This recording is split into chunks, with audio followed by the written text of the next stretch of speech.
After centuries of slavery, the Balkan states started much determined to fight for the expulsion of Turks from their peninsula. One another again become independent, Greece in 1830, Serbia and Romania in 1878 and Bulgaria in 1908. But the Ottoman Empire is still present in the Balkans. At the year of 1912, Serbia, Montenegro, Greece and Bulgaria covenanted, with the final goal of the expulsion of the Turks. Results: territorial expansion and new conflict, this time between Serbia and Bulgaria about today's Macedonia, which led to the Second Balkan War and another victory of Serbia. At the year of 1912, by the decision of the great powers, was created Albania, which would otherwise, most likely be divided between Serbia and Montenegro. One empire is driven away from the Balkans, but there was still another, to pressure Balkan and impose its own policies.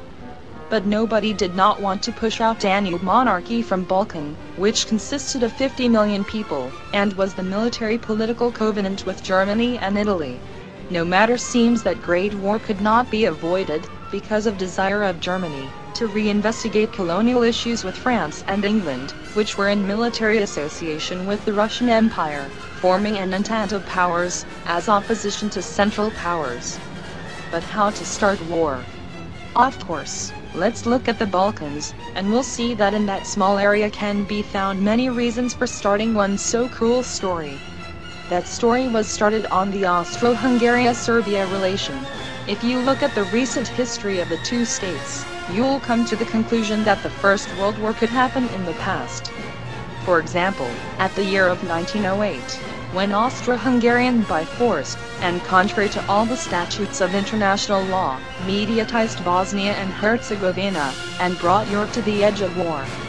But fortunately, that was all well finished. 6 years after that, the Austrian Archduke Franz Ferdinand came to Sarajevo to parade and oversee Austrian military maneuvers on the biggest of all Serbian holidays, St. Vitus Day.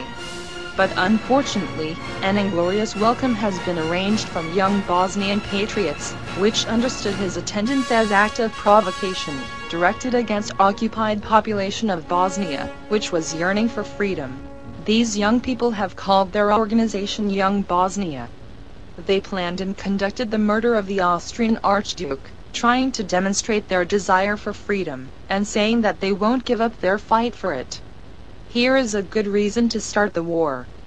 Vienna immediately stated that local Bosnian murder was planned in Belgrade, Serbia, another country.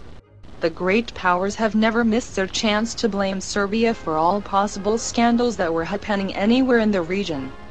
This time, Serbia is blamed for murder of Frank Ferdinand. Serbia has rejected the accusations, but the Austro-Hungarian ultimatum was sent to Serbia. If you ask the Serbs what happened, they will all tell you the same. We are a proud nation. We had rejected the ultimatum, of course. Wrong. Although Serbia acted with much pride, she has accepted almost all of the Austro-Hungarians' demands, but one, that is sought to be brought to the International Court in The Hague. But that was not enough for the Austro-Hungary. Austria wanted Serbia to kneel, to kiss her skirt, humble, and at the end, to admit guilt for something that she did not do. It is too many requires sent to one sovereign state. Former British Secretary of State for Foreign Affairs, Sir Edward Grey, said about the ultimatum, "This is the most terrible document that one state ever presented to another country." Russian Minister of Foreign Affairs, Sergei Sazonov, told the Austro-Hungarian ambassador, "I know what you want. You want the war with Serbia. You are shifting fire to Europe. You want the war and you are burning bridges behind. See how much you are peaceful with casting Europe into the fire." Serbia, exhausted from 2 years of fighting with Turkey and Bulgaria in Balkan wars, which included hundreds of thousands of soldiers, and where died a few tens of thousands of them, was blamed that she wanted to compete at strength with the Austro-Hungarian monarchy. After the withdrawal of the Austrian ambassador from Belgrade, it was clear that it is too late for sanity. Austro-Hungary declared war on Serbia. However, Russia has stated that she will not remain indifferent on the fate of Serbia and begins mobilization.